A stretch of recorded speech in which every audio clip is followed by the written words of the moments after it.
And of course, we talk about chapter number 26, which is Surah Al-Shuraa, that we recited from the first rak'ah, the last part of the surah, which is talking about the Prophet Muhammad sallallahu alaihi wasallam. One of the great things that I was thinking today while I'm preparing my lecture, do you think, or do I think, that people had understood the main theme of the surah? Are like, did I fulfill my job, my mission, to convey the message of what is the main theme of the surah? Because really that concerns me the most. Because what comes after, till we finish the surah, it depends on this point. So what was the main idea? And let me repeat that very quickly. What was the main idea of this surah? The surah is Makkiyah, right? Rasulullah sallallahu alaihi wasallam was overwhelmed. He was sad for many reasons. One of them, the first one, that people accused him that he is a liar, he is a magician, he's a poet, right? And the second one, that he had lots of people are denying his message and they do not want to believe. So he was so sad and depressed to the point that Allah subhanahu wa ta'ala told him, why are you killing yourself in grief? Because they denied you. I hope now it's clear. So what Allah did in this surah, Allah gave him, like, let's say 6, 7 examples of the same prophets and the messengers who had the same issues with their people. So Allah wanted to tell him, you are not alone. You are not the first one to get accused. You are not the first one that his people rejected his message. You are not the first one. That's why now I think you will go and you will take the same route as mine. Now, if you wanted to picture in your mind, each and every story is going to come. The story is going to concentrate on the point how those messengers were refused. That's why one of the great misconceptions about the Quran, and I'm sorry to say that lots of Muslims are not aware of this reality of Quran, that they tell you, Imam, why Allah mentioned the story of Adam here? Then he mentioned the story of Adam in Surah Taha. Then he mentioned the story of Adam in Surah Sad. Then he mentioned the story of Adam in Surah so and so. Is that a repetition in the Quran? Is that a repetition? Because we say the story of Musa repeated here, there. I told you, it's another dimension for the surah, for the story. You might have a story of Musa, for example. So how many players in the story? The Prophet of Allah, Musa, right? Who else? Fir'aun. Exactly, inshallah. Fir'aun. Who else? The people of Fir'aun. Who else? The wife of Fir'aun. The brother of Sayyidina Musa, Harun, right? You have many players, quote unquote. Okay, so sometimes the story Allah is explaining to you from the point of view of Musa, from the point of view of Fir'aun himself, from the point of view of the people of Fir'aun. Sometimes Allah lets his wife talking. So that's another dimension, another flavor of the surah. Now you get to the point of Surah Al-Shuraa. We are talking about 5, 6 stories that Allah is going to mention. Yes, but Allah will concentrate, Allah will highlight here how that prophet got accused and got rejected. So he's giving the message to Rasulullah, you are not the first one.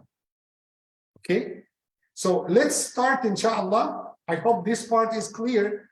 Let's start, inshallah, to talk about the first of the stories you can find at the first page of the surah. وَإِذْ نَادَى رَبُّكَ مُوسَىٰ أَنِ ائْتِ الْقَوْمَ الظَّالِمِينَ. And remember, Allah is talking to the Prophet Muhammad sallallahu alaihi wasallam. And remember, O Muhammad, when your master had called Moses and he told him, go and speak with the wrongdoers. So in Surah Taha, if you remember, there was something before giving him the mission. What was that? In Surah Taha, his meeting with Allah, he was going with his people and he saw the fire. He said, let's get some of the guidance and let's see some of the, get some of the flames of this part of this fire. And, Allah had skipped that because it's already mentioned in the previous surah, which is Surah Taha. There is no need to repeat that. And now you need to think, if Allah is going to highlight how Musa was rejected, so what's the need to mention his meeting with Allah? What's the need for that? You got it now? How the Quran is organized? How the story is mentioned, is flowing? What's the purpose of the story? Okay, so let's go ahead and see. وَإِذْ نَادَى رَبُّكَ مُوسَى. Remember when your Lord had called Musa and told him, go and speak with the wrongdoers. Did you notice something here? Other surahs, Allah said, go to Fir'aun, right? But now Allah is talking about the people. That means the mission of Musa alayhi salam wasn't only exclusively for Fir'aun, but it's also for his people. But why Allah mentioned earlier, go to Fir'aun? Because Allah wanted to tell you that is the center of the problem. So where's Fir'aun and his people? They were in Egypt, right? They were in Egypt. And do you think where exactly the location of the mission of Musa? In the capital, where the government is, where Fir'aun palace will be, where the advisors will be, because they are the reason for the problem. And when Allah is sending a prophet, do not think that Allah is sending that prophet for every zip code area. No, his mission is not to go here and there and there and there. He has to go to the center, the place, the place that he can talk and deliver his message. That's why when Rasulullah got the message, where was the first place to go, to arise, to climb? No, which place in Mecca? Well, it was the most famous place, the mountain of Safa. He climbed the mountain of Safa and he started his da'wah from there. That's why you start your sa'i for Umrah from Safa. Every time when you go to Safa, say, here Rasulullah started his da'wah from. Here is the place of Safa. Okay, so now Allah said, وَإِذْ نَادَى رَبُّكَ مُوسَى أَنِ ائْتِ الْقَوْمَ الظَّالِمِينَ قَوْمَ فِرْعَوْنَ أَلَا يَتَّقُونَ. Talk to the people of Fir'aun. Will they be conscious of me, aware of my existence? Then he said, قَالَ رَبِّي, O my master, إِنِّي أَخَافُ أَن يُكَذِّبُونَ. I am afraid that they will call me a liar.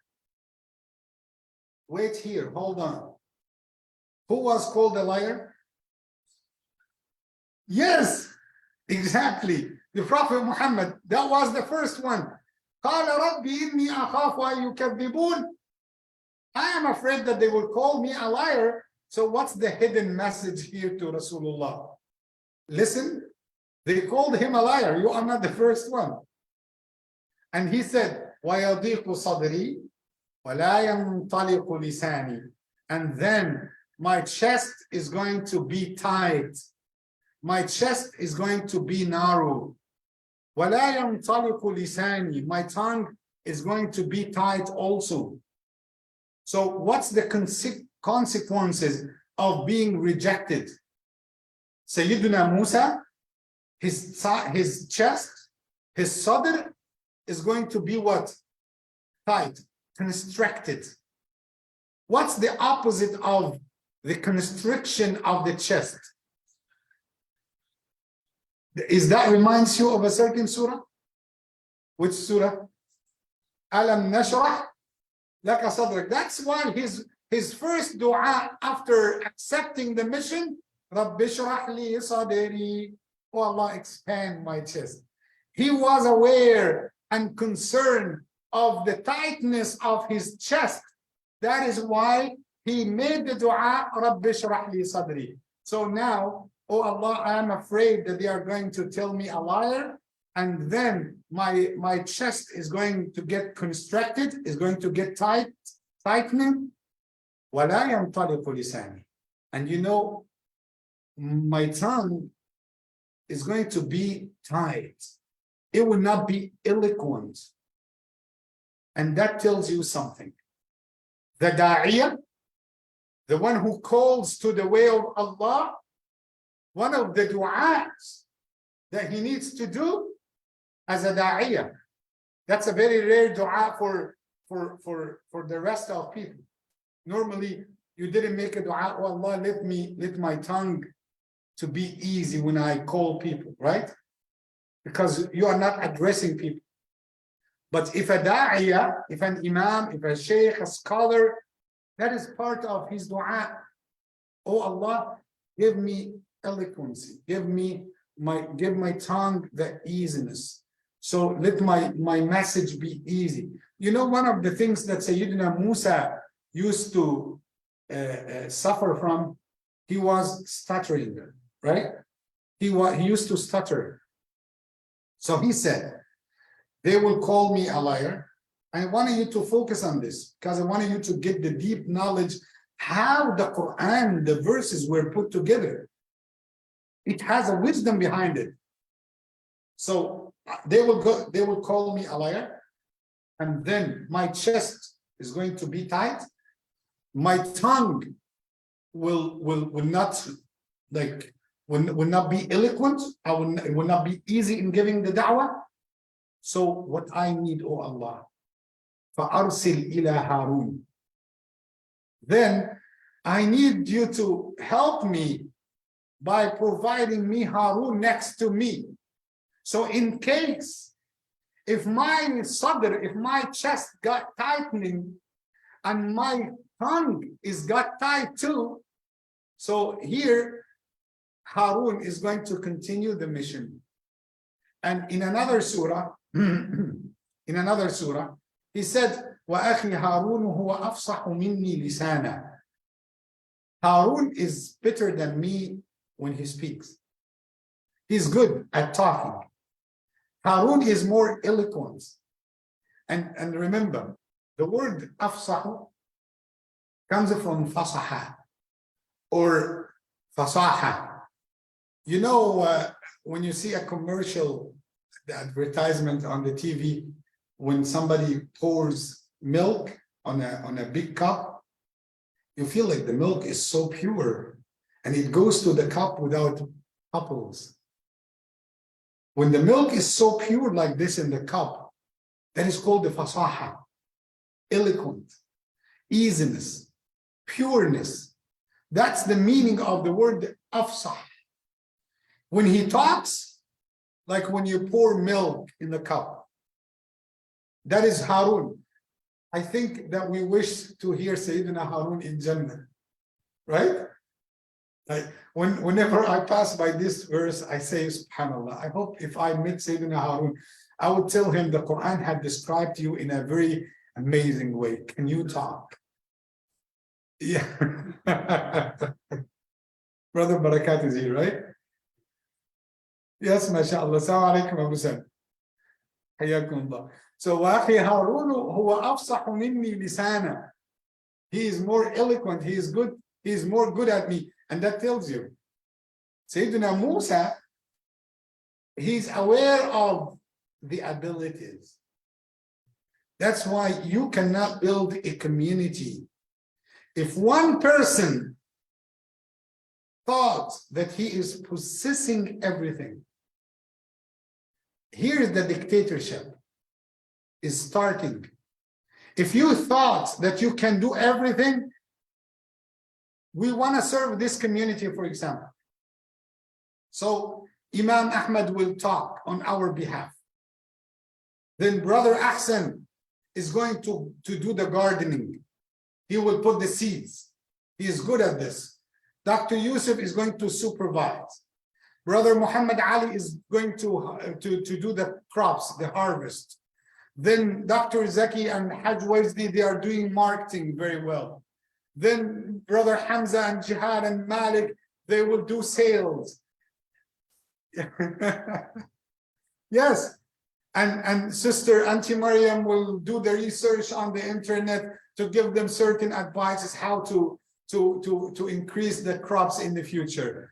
And yeah, and also accounting. Yes, exactly. But inshallah, she promises us to give us good discount, right? Alhamdulillah. And then our brother Rashid, with his connection and with his calls, he will help us to advertise. And mashallah, he is good at recording and publishing the video on the internet. Brother Islam also will bring his family. Let's go and help the masjid and help the community. This is what we call it energies. How to let everyone feel that he has a certain rule to do in the community. You know what happens when you feel yourself like you have nothing to do in this community? You get frustration. Then you say, they don't need me. That's why we have lots of work, inshallah, when we come back from the Umrah, because we have a good, inshallah, fundraising for the expansion of the masjid and the Islamic classes rooms.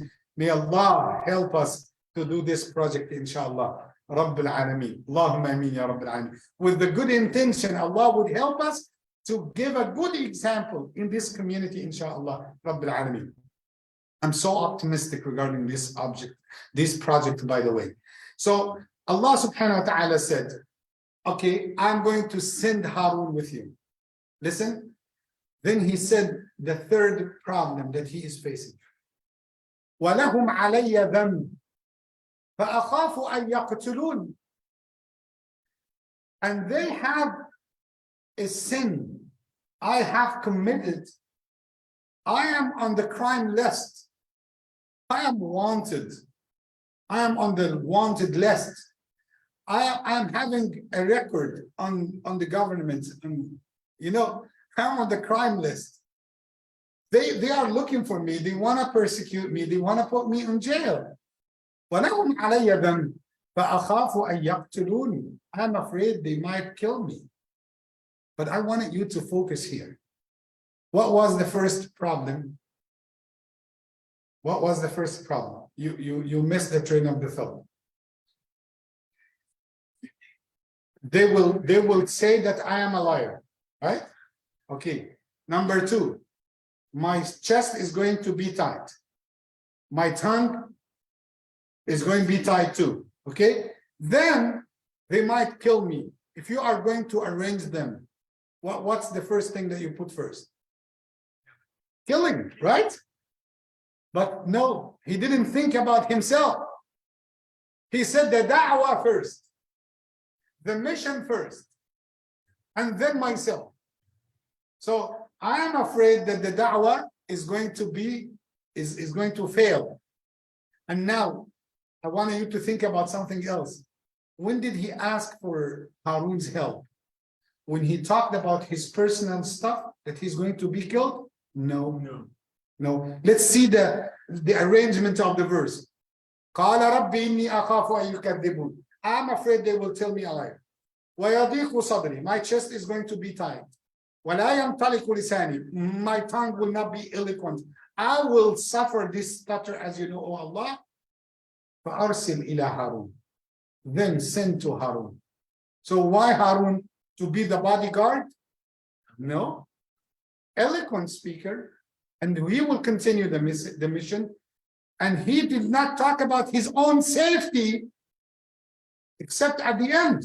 He said, فَأَخَافُ أَنْ يَقْتُلُونَ. But you remember, I said that before, long time, I think in 2019. I'm not expecting that somebody is still remembering. Go ahead. We said the two words look similar, but they have a big difference in meaning. Dhanb, which is a sin, right? And sayyi'ah, sin too. What's the difference between dhanb and sayyi'ah? Why Sayyidina Musa said, وَلَهُمْ عَلَيَّ dhanb, I owe them a sin. And he didn't say, وَلَهُمْ عَلَيَّ سَيِّئَةً. Allahu Akbar. Allahu Akbar. We see, mashallah. Allahu Akbar. May Allah bless him. Allahumma ameen. I have nothing to give him except the da'wah, and which is something big, better than anything else. May Allah bless you always, Dr. Rahim. Chocolate, I have no chocolate, wallahi. I didn't bring. I have some candy inside in the office. Okay, so he said, وَلَهُمْ عَلَيَّ,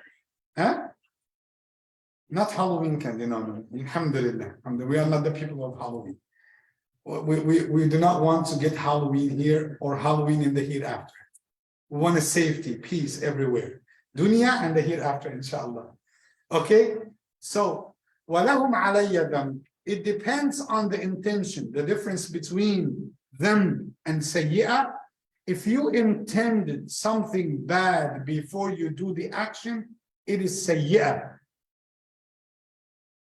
But if you didn't intend something bad and it happened unintentionally and you committed something bad as a consequences of this action, it would be called them. Sayyidina Musa, you know, when he was trying to push the person away not to get to fight in that fight, so this is something we can justify it, right? His good intention is to let them be apart. So this is something justifiable. But what happened afterwards? That the man died or he got killed, this is the them. But the intention that he went to let them be separated and then not to get to the fight, then he pushed the man and the man died because of that push. So we cannot call this sayyi'ah. That is them.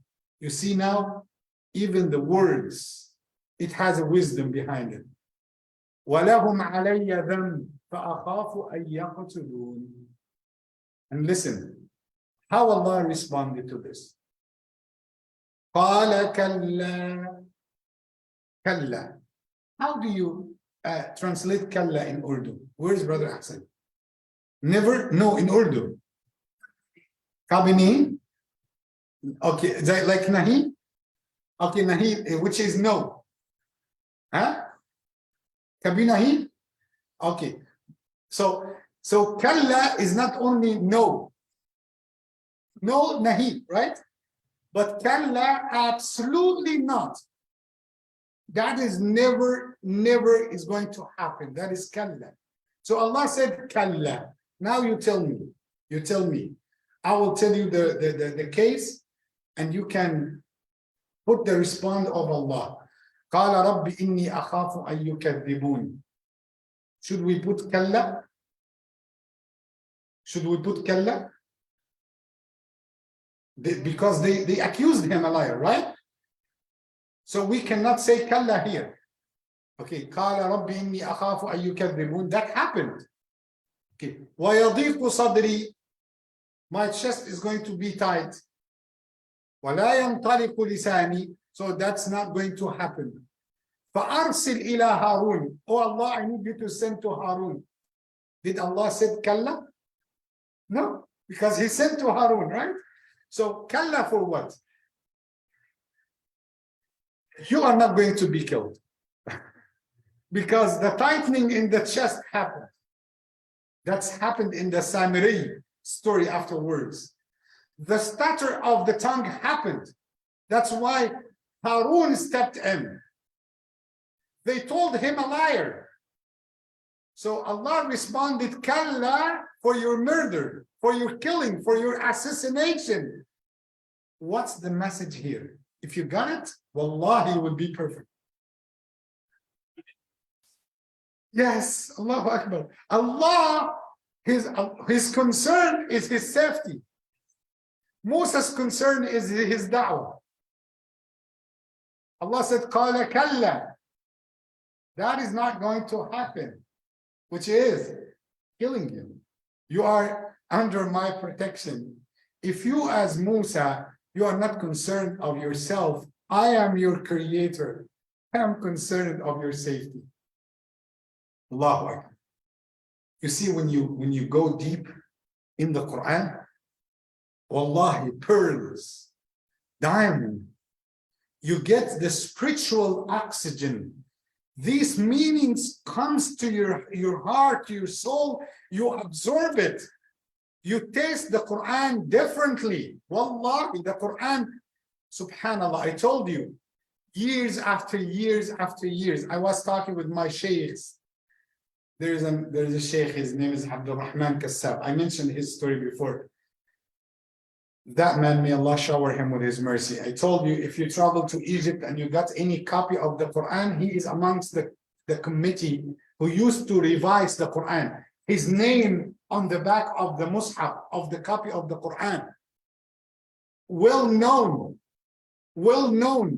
in the Middle East. I got the honor to be his student one day. Wallahi, this person, like before I traveled to here, I think in 2017 or something. So I found him crying. He said, till today, I'm discovering new meanings from the Quran. I feel myself, the minute that I feel like I superseded, that I, mashallah, I am the sheikh who is hafid, who is good, who is understanding. When I feel myself like I am overpowering or controlling or comprehending the meaning of the Quran, I discover myself like a small ant next to big mountain, which is the Quran. This is the greatness of Quran. The more that you take, the more that you find oceans and oceans of knowledge. Listen, what Allah said, قَالَ كَلَّا فَاذْهَبَا. What's the meaning that you get from فَاذْهَبَا, Hajj Wajdi? Both of you, Musa and Harun. So that means Allah had answered the dua. Oh, Allah sent Harun, then the first command after the dua, فَاذْهَبَا, means Allah had answered. The first one, اذهب, by yourself. When he asked for the assistance, Allah said, فَاذْهَبَا, قَالَ كَلَّا فَاذْهَبَا بِآيَاتِنَا. Both of you will go and you will get my miraculous signs. Allah did not say ayah. Ayah means one miracle. Allah said, بِآيَاتِنَا. So how many ayat, how many miraculous signs that you know from Sayyidina Musa? 9. Do you know all of them? If we said the staff, the stick, right, and the hand, what else?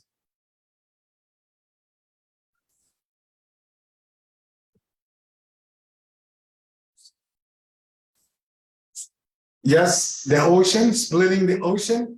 And when he hit the rock and it got gushing out, right? Okay, and next time, inshallah, this is what we are going to talk about. The surah or the story, it will take us to another dimension, another layer, the debate of Fir'aun with Sayyidina Musa. Do you think that will benefit Rasulullah? We are talking about the early days of da'wah, right? That will benefit him. The first one, you are not the first one to get accused, O Muhammad. The second thing, get the knowledge how to debate, how to respond, and learn from Musa alayhi salam. Fir'aun now is going to talk and debate, argue with Musa alayhi salam. what is going to happen. This is what we are going to know, inshallah, tomorrow, if Allah give us life and give us time, so we can meet tomorrow and talk about the story of Sayyidina Musa alayhi salam. Jazakumullahu khairan, barakallahu fikum. Hope you enjoyed and got new meanings for the surah, and we learned from the great meaning of the surah, Surah Al-Shuraa. May Allah subhanahu wa ta'ala bless us all, Allahumma ameen, and grant us the guidance through the Quran, and grant us the guidance through the teachings of the Prophet Muhammad sallallahu alaihi wasallam. May Allah keep us steadfast on his way. Allahumma ameen. May Allah subhanahu wa ta'ala shower all of us with his mercy. Ameen ya Rabbil Alameen. Jazakallahu khairan. Barakallahu feekum. Assalamu alaikum wa rahmatullahi wa barakatuh.